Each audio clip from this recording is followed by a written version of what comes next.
जी मैं मौजूद हूँ आज कोयटा प्रेस क्लब के सामने, जहाँ पर जो है झालावान अवामी पैनल की जानिब से बलूचिस्तान में बढ़ती हुई बदअमनी और बैरूनी ताकतों की मुदाखलत और इसके अलावा जो वर्ल्ड में मखदूश सूरत हाल है उसके खिलाफ एहतजाजी मुजाहिरा किया जा रहा है, और ये लोग भारत के झंडे पर खड़े होकर अपने गम और गुस्से का इजहार करते हुए भी नजर आ रहे हैं। मजीद जानते हैं यहाँ पर मौजूद मुजाहिरीन से कि उनका मजीद क्या कहना है।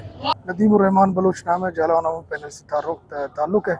आज का ये एहतजाजी मुजाहरा पूरे बलूचिस्तान भर में जो दहशत गर्दी की एक नई लहर और मुख्तलिफ वाक़ियात की ज़िम्मेदारी जो बराह रास्त हिंदुस्तानी इस्टेब्लिशमेंट उनकी जो खुफिया एजेंसी रहा वो कबूल कर रही है।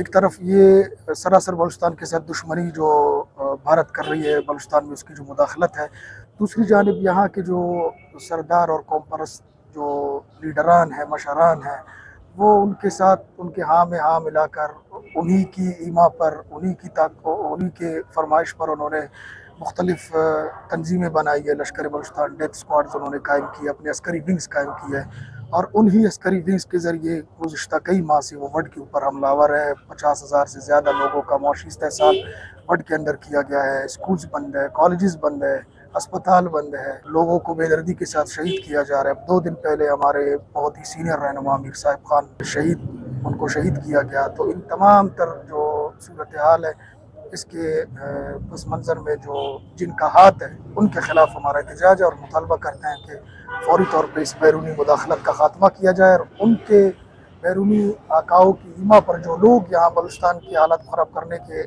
बराह रास्त मुलव्विस है, उनको कैफ़र किरदार तक पहुँचाया जाए। बाद अज़ां झालावान अवामी पैनल की जानिब से भारत का झंडा भी नज़र आतिश किया गया और भारत के खिलाफ शदीद नारेबाजी भी की गई। इस मौके पर झालावान अवामी पैनल के मरकज़ी रहनुमा नदीम उल रहमान का मज़ीद कहना था कि मस्तूंग में जिस तरह मुसलमानों का कत्लेआम किया गया, हम उसकी शदीद अल्फाज में मज़म्मत करते हैं और हम बलूचिस्तान में भारतीय मुदाखलत को किसी सूरत बर्दाश्त नहीं करेंगे। वश न्यूज़, कोयटा।